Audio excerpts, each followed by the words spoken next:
Que a paz que Jesus nos dá esteja presente em cada um de nós. Mais uma vez nos encontramos para juntos estudarmos a palavra de Deus. Ficamos felizes, agradecidos a Deus por Ele nos dar mais este dia de vida, mais estes momentos para meditarmos em Sua palavra. Ficamos agradecidos por todos vocês, onde quer que vocês se encontram, vocês que estudam conosco a Bíblia a cada dia, que compartilham esses estudos com outras pessoas. Nós agradecemos a todos vocês que são inscritos no canal Hora Tranquila no YouTube e também agradecemos a todos que nos escrevem dizendo de onde estão acompanhando conosco. Mandamos aqui um alô especial para Maria Cleci Aires, de Candiota, no Rio Grande do Sul. Luciana Maria Batista é de Recife, no Pernambuco.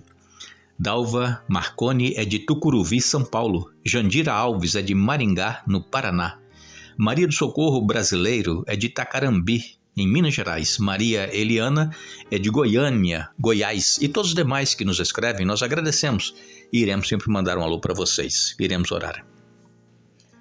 Pai nosso que estás nos céus, nos encontramos em Tua presença, agradecidos pela vida, por este dia que estás nos concedendo, por estes momentos que temos para estudar a Tua palavra. Pedimos que o Teu Espírito Santo esteja presente com cada um de nós, nos dando entendimento, nos ajudando a colocar em prática em nossa vida isso que nós aprendemos a cada dia em Tua palavra.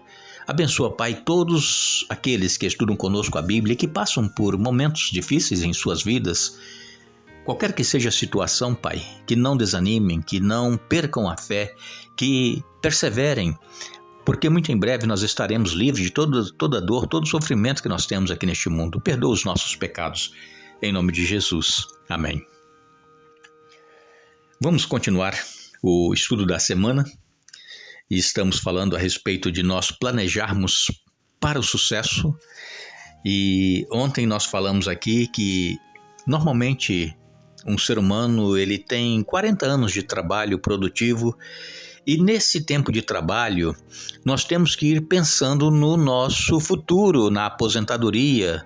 Quando é que nós vamos parar de trabalhar? Se nós temos juntado alguma coisa, adquirido alguma coisa, para nós não sermos pesados também aos nossos familiares. É claro que nem todos têm essa oportunidade, mas o mínimo que for, nós temos que separar para o futuro. E outra coisa, a aposentadoria do governo normalmente paga pouco. Quando a pessoa se aposenta e não dá para a pessoa sobreviver. Se a pessoa não tem uma casinha própria, se não tem um terreninho, se não tem, se precisa pagar aluguel, o salário vai todo ali, porque vem as enfermidades também, depois de certa idade começam a aparecer vários problemas e aí tem que gastar com remédio e não é barato, é caro.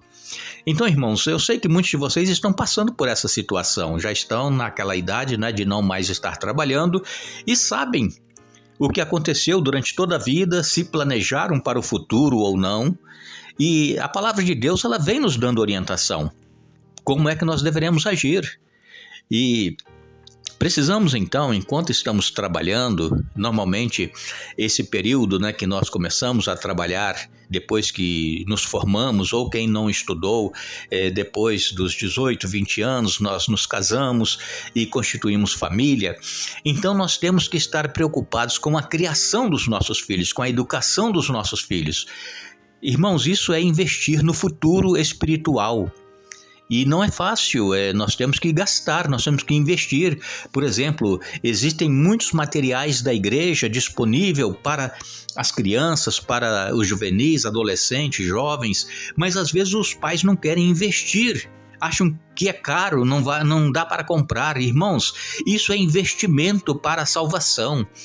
Eu me lembro de que nós, em casa, sempre tivemos material para nós estudarmos em todas as fases da nossa vida, material espiritual.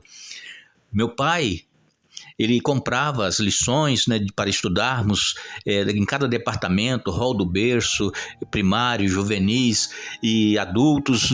Meu pai faleceu, nós ainda éramos criança, mas mamãe manteve nos dando a educação cristã. E não foi fácil para ela manter sozinha, mas ela fez o possível e o impossível que ela pôde fazer para nos manter no caminho do Senhor. É claro que normalmente os pais têm essa preocupação, os pais cristãos, em que os filhos permaneçam nos caminhos do Senhor. Mas quando a criança vai crescendo, pega a idade juvenil, adolescência, jovem, elas começam a tomar suas próprias decisões.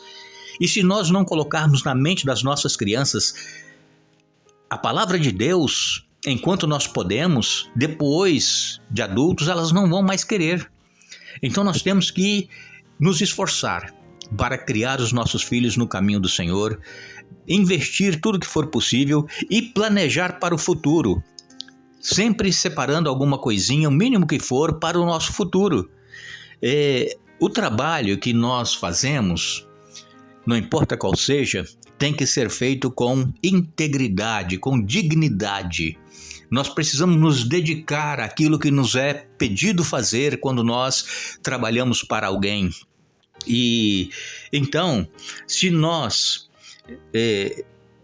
procuramos em nossa vida ouvir a voz de Deus e obedecer o que Ele nos pede que façamos, nós seremos bem-sucedidos. Normalmente nós enfrentamos problemas em nossa vida espiritual porque nós não damos ouvidos à voz do Senhor.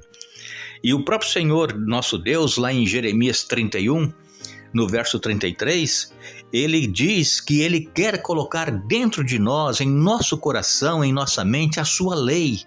Ele quer que nós o obedeçamos em todos os aspectos. Não é somente na questão da lei moral, dos seus ensinamentos, dos estatutos que Ele deixou para que nós sejamos pessoas bem-sucedidas. E então sabemos que a sociedade ela vai se corroendo e o ensino cristão ele vai sendo deixado de lado.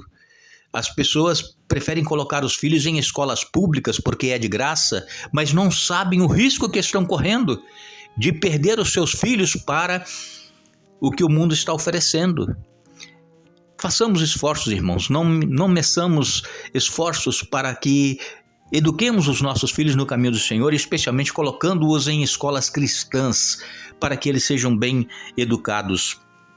O sábio Salomão, em Provérbios, no capítulo 22, no verso 1, ele diz que mais vale o bom nome do que as muitas riquezas. Ser estimado é melhor do que a prata e o ouro.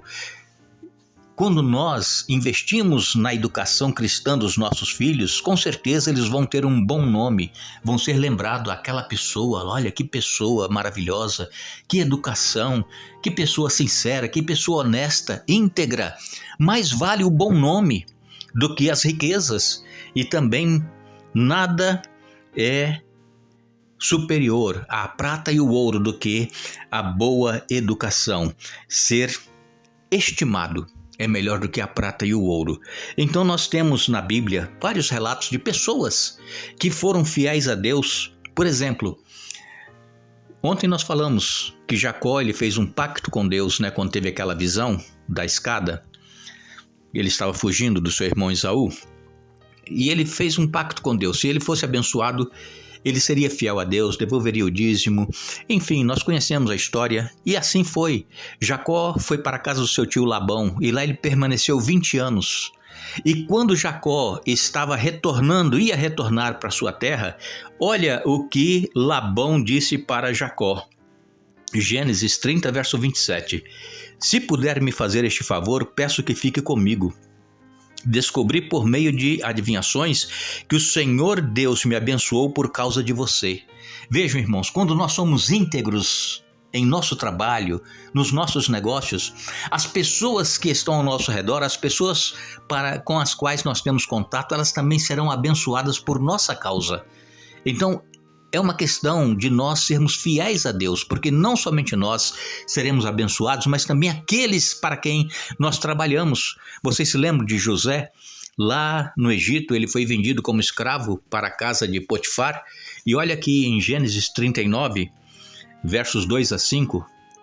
O Senhor estava com José, por isso ele era bem-sucedido em tudo que fazia no serviço da casa de seu senhor egípcio. Potifar percebeu que o Senhor estava com José e lhe dava sucesso em tudo que ele fazia. Satisfeito com isso, nomeou José seu assistente pessoal e o encarregou de toda a sua casa e a todos os seus bens. A partir do dia em que José foi encarregado de toda a casa e de todas as propriedades de Potifar, o Senhor começou a abençoar a casa do egípcio por causa de José. Tudo corria bem na casa e as plantações dos animais prosperavam. Vejam, Potifar era abençoado por causa de José, um escravo lá na sua casa. Irmãos, as pessoas para as quais nós trabalhamos também podem ser abençoadas por nosso intermédio, mas isso se nós formos íntegros e fiéis a Deus. Se nós formos um crente relapso, um cristão que não está preocupado com o nosso sucesso espiritual, nós não iremos também ser bênção para ninguém. Mas o apóstolo Paulo, ele diz: portanto, se vocês comem ou bebem ou fazem qualquer outra coisa, façam tudo para a glória de Deus. Então, tudo que nós fizermos, que seja para a glória de Deus, não para o nosso engrandecimento. É claro, se nós fizermos para a glória de Deus, nós seremos abençoados e as pessoas para as quais nós estamos trabalhando também serão abençoadas, assim como foi Potifar, por causa de José, assim como foi Labão, por causa de Jacó. Vejam, então, irmãos, nós temos que ser bênçãos onde quer que nós estivermos. E o apóstolo, a palavra de Deus em 1 Crônicas, capítulo 29, versos 11 e 12, diz o seguinte: Teu, Senhor, é o poder, a grandeza, a honra, a vitória e a majestade, porque teu é tudo que há nos céus e na terra. Teu, Senhor, é o reino, e tu te exaltaste como chefe sobre todos. Riquezas e glórias vêm de ti. Tu dominas sobre tudo, e na tua mão há força e poder. Contigo está o engrandecer e dar força a todos. Então, tudo vem de Deus. Que nós possamos ser abençoados por Deus e dirigidos por Ele para que possamos fazer decisões sábias para o nosso sucesso espiritual. Se nós formos bem-sucedidos espiritualmente, com certeza, na vida material também Deus estará nos abençoando. Deus não deixará de nos abençoar quando nós somos fiéis a Ele. Então, a nossa preocupação deve ser trabalhar com integridade, com dignidade, preocupar com a educação dos nossos filhos, educá-los no caminho do Senhor, estudar com eles em casa a Bíblia, as histórias bíblicas, colocando na mente da criança a palavra de Deus. Eles vão crescer ouvindo e sabendo quem é Deus e o que devem fazer. É claro que eles podem tomar outras decisões mais à frente, mas nós temos que fazer a nossa parte. E Deus, Ele vai nos cobrar. Onde estão os filhos? Irmãos, Deus é maravilhoso, Deus, Ele nos ama, Deus, Ele quer o melhor para cada um de nós.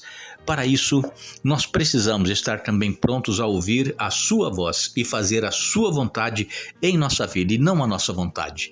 Que Deus tenha misericórdia de cada um de nós, que Deus nos abençoe, que Deus nos dê um bom dia.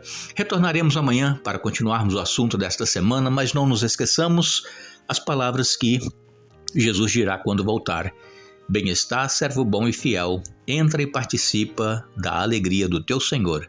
Mateus capítulo 25, verso 21. Que Deus nos abençoe.